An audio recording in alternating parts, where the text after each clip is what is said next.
Hello दोस्तों, स्वागत है आपका अपने चैनल एग्जामिज़न पे। तो एक बार फिर से मैं हाजिर हूँ 11 अगस्त 2020 के इंपॉर्टेंट इवेंट्स के साथ। जैसे ही हम लोग अपने शेड्यूल पे आ जाएंगे, वापस हम लोग 2 क्वेश्चन इंक्लूड करना स्टार्ट कर देंगे। अभी हम लोग पीछे चल रहे हैं अपने शेड्यूल से, इसलिए मैं 2 क्वेश्चन और फिगर्स जो है इंक्लूड नहीं कर रहा हूँ। आज का पहला क्वेश्चन देखते हैं। 70th यानी 70वीं एनिवर्सरी पर ग्रैंड पिक्स रेस जो कि सिल्वरस्टोन यूके में ऑर्गेनाइज हुई, उसको किसने जीता है? तो ग्रैंड पिक्स रेस मतलब फॉर्मूला 1 रेस को ग्रैंड पिक्स रेस कहा जाता है। रिसेंटली इसकी 70th एनिवर्सरी पर एक रेस हुई थी फॉर्मूला 1 की सिल्वरस्टोन यूके में। इसको जीता है मैक्स वर्स्टपेन ने। किसने जीता है? मैक्स वर्स्टपेन ने। 70वीं एनिवर्सरी पर ग्रैंड पिक्स की जो रेस हुई थी उसका नाम था एमिरेट्स फॉर्मूला 1। सिल्वरस्टोन यूके में हुई थी, इसको मैक्स वर्स्टपेन ने जीत लिया है। मैक्स वर्स्टपेन के विषय में आप ये चीज़ जरूर याद रखिएगा कि ये रेड बुल के ड्राइवर हैं। कौन सी गाड़ी चलाते हैं? मर्सरीज। और किन कंट्रीज को बिलोंग करते हैं? तो बेल्जियम को बिलोंग करते हैं और कई बार डच यानी पोलैंड को भी बिलोंग करते हैं। ये जो 70th anniversary grand pics race हुई थी, इसको जीता तो मैक्स वर्स्टपेन ने है, लेकिन हराया किसको था? यानी सेकंड कौन आया था? तो लुइस हैमिल्टन सेकंड आए थे, आप याद रखिएगा। तो इस तरह से मैं बता दूं आपको 2020 की जो फॉर्मूला 1 की रेस होती हैं, जितनी भी ग्रैंड पिक्स 5 होती हैं और ये 5वीं थी। इस तरह से सारी जो है समाप्त हो गई हैं इस बार। तो 2020 का फॉर्मूला 1 का सारा कार्यकाल हो गया है। इसमें मर्सरीज जो है टॉप रहा है, यानी मैक्सिमम रेसेस जो है मर्सरीज ने जीती हैं। नेक्स्ट क्वेश्चन है एयर सुविधा वेब पोर्टल, ये किस इंटरनेशनल एयरपोर्ट द्वारा लॉन्च किया गया है? Recently air Suvidha web portal को दिल्ली इंटरनेशनल एयरपोर्ट ने लॉन्च कर दिया है। कई बार आप देखते होंगे Delhi international airport limited DIAL लिखा रहता है। इसने एयर सुविधा वेब पोर्टल को लॉन्च कर दिया है। एयर सुविधा वेब पोर्टल मतलब देखिए, जो भी इंटरनेशनल पैसेंजर्स हैं और इंडिया आ रहे हैं, उनको इस एयर सुविधा वेब पोर्टल के थ्रू एक सेल्फ सर्टिफिकेशन फॉर्म दिया जाता है। उस सेल्फ सर्टिफिकेशन फॉर्म को सबमिट करना होता है, जिसमें ये बताना होता है कि आप कोविड पॉजिटिव हैं या नेगेटिव। अगर आप सेल्फ सर्टिफिकेशन फॉर्म भरते हैं तो जो कंपलसरी क्वारंटाइन होता है उससे आपको छूट दी जाएगी।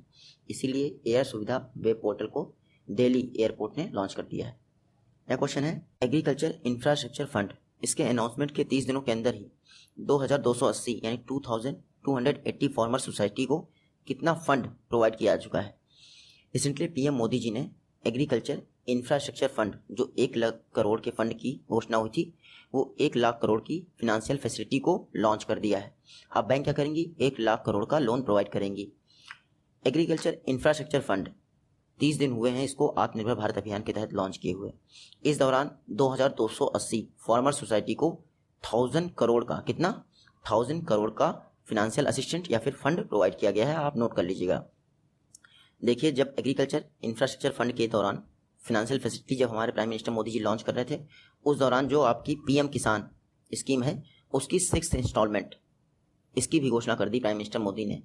तो मैं बता दूं, जो 6 इंस्टॉलमेंट थी वो टोटल 17,000 करोड़ की पड़ी।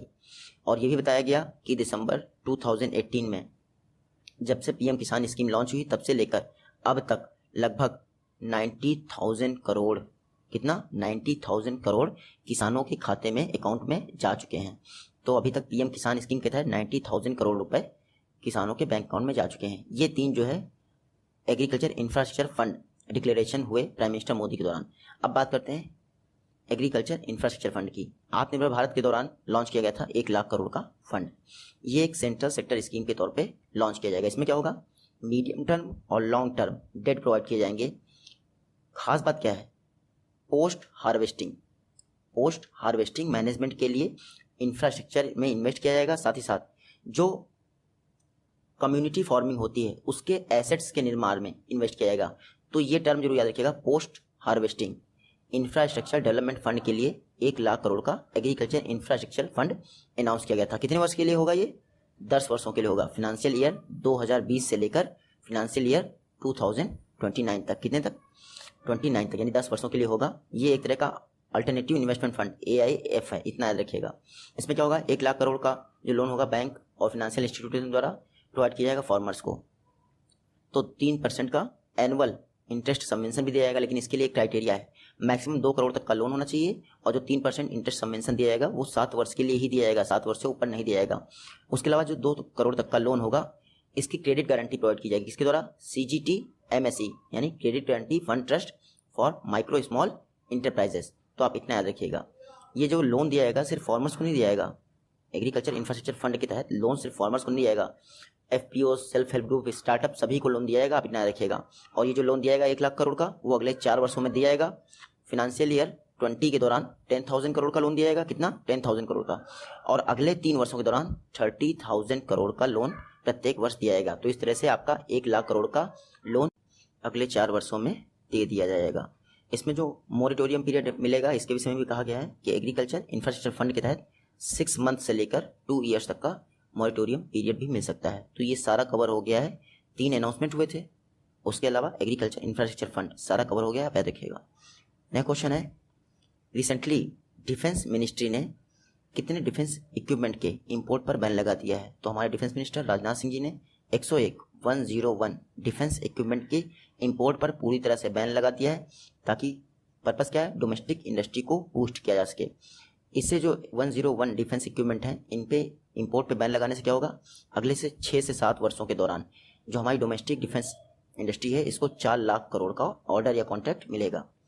नेक्स्ट क्वेश्चन क्या है, nth रिवार्ड प्लेटफॉर्म क्या है? nth रिवार्ड प्लेटफॉर्म किसके द्वारा लॉन्च किया गया है अपने कस्टमर्स के लिए?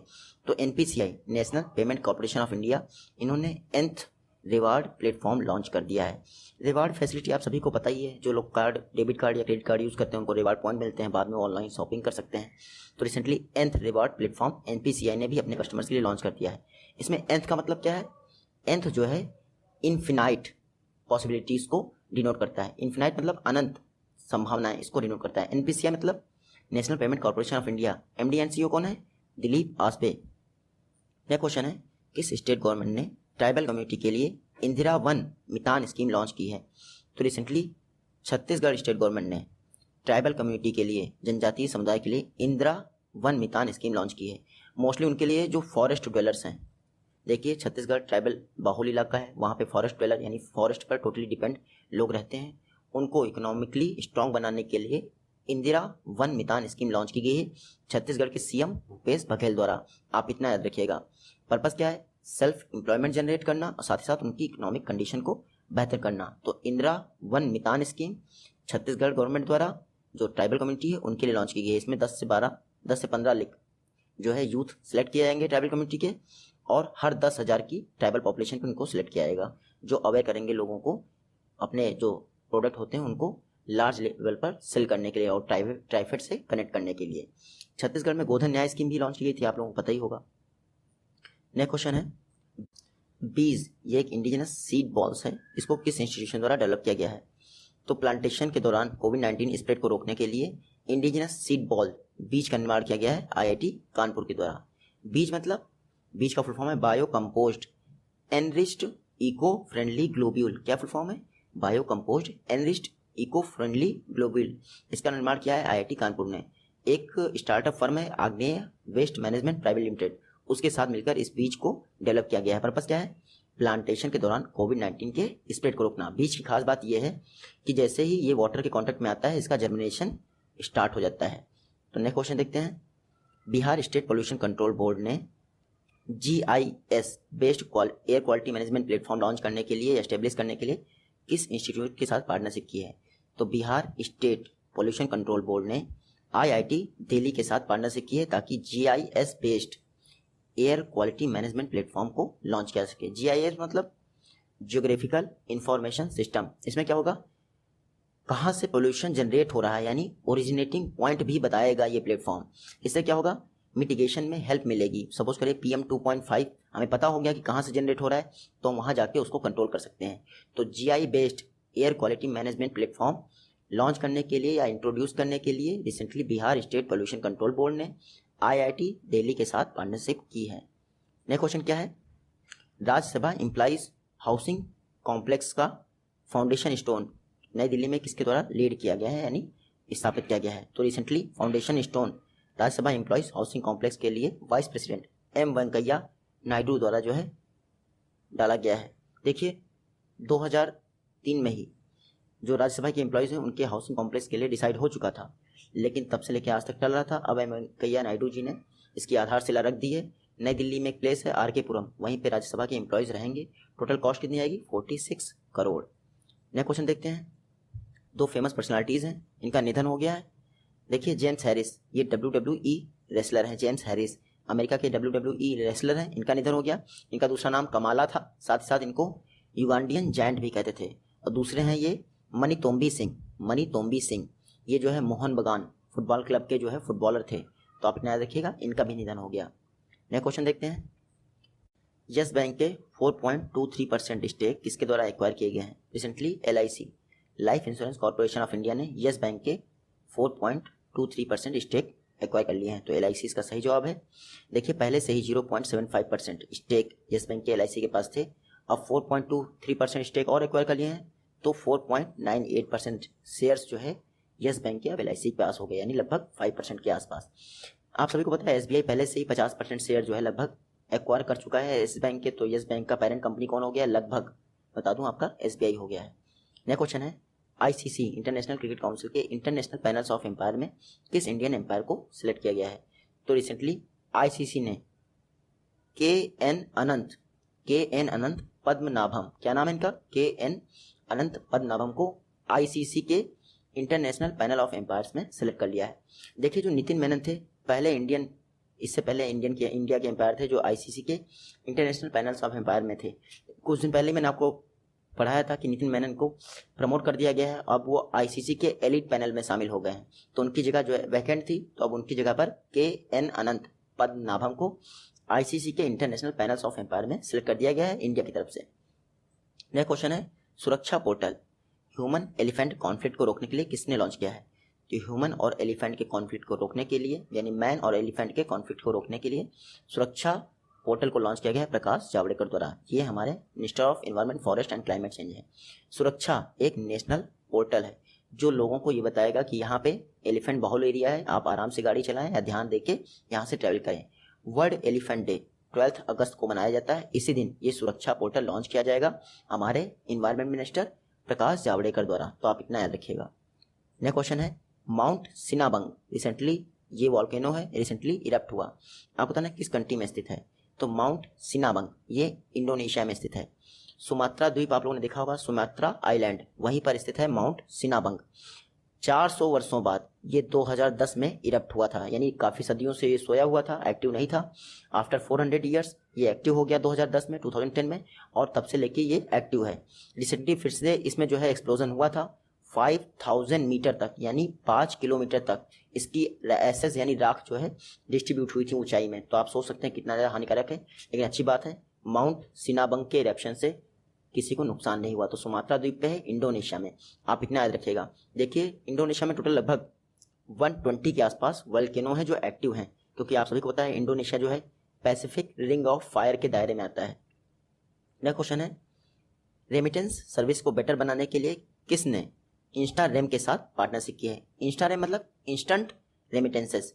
तो रिसेंटली SBM बैंक लिमिटेड ने SBM इंडिया बैंक लिमिटेड ने इंस्टारेम के साथ पार्टनरशिप की है, ताकि इंडिया से, यानी इंडिया में जो लोग काम कर रहे हैं वो अपनी कंट्री को रेमिटेंसेस अच्छे से भेज सकें और कोई दिक्कत ना हो। तो SBM बैंक ने इंस्टारेम के साथ पार्टनरशिप की है ताकि इंडिया में काम करने वाले लोग रेमिटेंसेस अपनी कंट्री में भेज सकें, ये नहीं कि बाहर से। यहाँ पे SBM बैंक लिमिटेड देखिए ये मॉरिशस की बैंक है, इंडिया में काम करती है, इसका हेडक्वार्टर है पोर्ट लुइस में। इंस्टारेम यानी इंस्टेंट रेमिटेंसेस, ये सिंगापुर स्थित एक फिनटेक कंपनी है, दोनों ने पार्टनरशिप कर ली है रेमिटेंसेस सर्विस को और बेहतर बनाने के लिए। नेक्स्ट क्वेश्चन है, RBI की नई गाइडलाइंस के अनुसार जो लोग हैं वो अपने गोल्ड वैल्यू का कितने % अमाउंट जो है बोरो कर सकते हैं, लोन ले सकते हैं? देखिए RBI की नई गाइडलाइंस के अनुसार आप अपने गोल्ड के बदले लोन 90% तक का बोरो कर सकते हैं, यानी जो आपकी गोल्ड की वैल्यू होगी, सपोज कि 10,000 है आपका गोल्ड का वैल्यू, तो आप 9,000 तक यानी 90% तक आप लोन ले सकते हैं। पहले ये वैल्यू कितनी थी? 75,000, यानी 75%, यानी आप सिर्फ 75% ले सकते थे, अब 90% तक ले सकते हैं। तो RBI ने रिवाइज कर दी है गोल्ड लोन के लिए गाइडलाइंस, अब सारी बैंक आपको 90% तक का लोन अमाउंट प्रोवाइड कराएंगी आपकी गोल्ड वैल्यू का, तो आप याद रखिएगा। नेक्स्ट क्वेश्चन देखते हैं, MSME सक्षम पोर्टल ये किस एंटिटी द्वारा लॉन्च किया गया है? तो MSME सक्षम पोर्टल ये लॉन्च किया गया है SIDBI, small industries development bank of India. SIDBI ने लॉन्च कर दिया है MSME सक्षम पोर्टल। ये देखिए one stop knowledge solution platform है, यानी कि MSMEs के विषय में लोगों को एजुकेट करेगा, जो भी उनकी क्वेरीज हैं उसके विषय में लोगों को बताएगा। तो MSME सक्षम पोर्टल सिडबी के द्वारा लॉन्च कर दिया गया है। सिडबी ने क्या अकेले लॉन्च किया? नहीं, ट्रांस यूनियन सिविल के साथ मिलकर सिडबी ने ये एमएसएमई सक्षम पोर्टल लॉन्च कर दिया है। देखिए एमएसएमई का क्राइटेरिया आपको पता है, माइक्रो स्मॉल मीडियम इन्वेस्टमेंट और टर्नओवर के आधार पर गवर्नमेंट ने बताया है। अगर स्मॉल आपकी माइक्रो है तो 1 करोड़ तक का इन्वेस्टमेंट और 5 करोड़ तक का टर्नओवर, फिर स्मॉल है तो 10 करोड़ तक का इन्वेस्टमेंट और 50 करोड़ तक का टर्नओवर, और मीडियम एमएसएमई है तो 50 करोड़ तक का इन्वेस्टमेंट और 250 करोड़ यानी 250 करोड़ तक का टर्नओवर। ये जो है नया क्राइटेरिया है एमएसएमईज के लिए। देखिए एमएसएमईज की कुछ स्कीम आप जरूर याद रखिएगा। पीएम मोदी ने चैंपियंस पोर्टल लॉन्च किया था एमएसएमईज के लिए, आंध्र प्रदेश गवर्नमेंट ने रीस्टार्ट स्कीम लॉन्च की थी एमएसएमईज के लिए, और गुजरात गवर्नमेंट ने at one click scheme launch की थी एमएसएमई के लिए। लास्ट क्वेश्चन है making sense of Indian democracy, ये बुक किसके द्वारा लिखी गई है? तो making sense of Indian democracy book लिखी गई है योगेंद्र यादव जी द्वारा। योगेंद्र यादव जी ने making sense of Indian democracy book लिख दी है। योगेंद्र यादव वही हैं जो आम आदमी पार्टी में पहले थे, अब इनको निकाल दिया गया है विरोध के कारण, क्योंकि अगर आप अच्छा काम करेंगे तो निकाल दिया जाएगा पॉलिटिकल पार्टी से। तो योगेंद्र यादव जी ने making sense of Indian democracy लिखा है। तो आप सबको पता है प्रशांत भूषण जो वकील हैं उनको जो है अवमानना के केस में दोषी पाया गया है। तो ये सब चीज़ें मतलब कि हो रही हैं इंडिया में, तो इस समय डेमोक्रेटिक वैल्यूज जो है खतरे में है इंडिया की। अब सुप्रीम कोर्ट ही जो है किसी को बोलने नहीं देगा तो फिर क्या मतलब है। जल्दी ही मिलते हैं आप सभी नेक्स्ट वीडियो में, तब तक के लिए take care, goodbye and Jai Hind.